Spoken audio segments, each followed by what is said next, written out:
Welcome to the installation guide for the Arnott rear shocks for Land Rover Discovery 5 L462 without VDS. This video will walk you through the steps to ensure a smooth installation of your vehicle's suspension system. Let's get started. Before starting, ensure you have the necessary safety measures in place, which can be found in the vehicle owner's manual.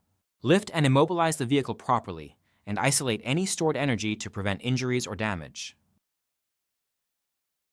Raise the vehicle and remove the applicable rear wheel. Next, deflate the air spring on the applicable side per manufacturer's specifications. Remove the interior trim in front of the third row seat on the applicable side to gain access to the shock top mount nuts. Next, also remove the 3 top nuts from the upper shock mount. Now remove the lower shock mount bolt to remove the shock from the vehicle. The removal is now complete. For the installation, install the shock and lower shock bottom nut and bolt. Tighten all nuts and bolts to the vehicle manufacturer's specifications. Install the 3 top mount nuts and tighten to the vehicle manufacturer's specifications. Now finish the installation by reassembling the interior trim. Then inflate the applicable air springs per manufacturer's specifications.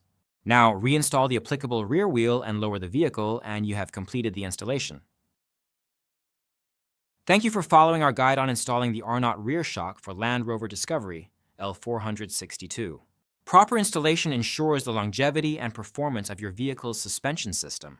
Feel free to reach out with any questions.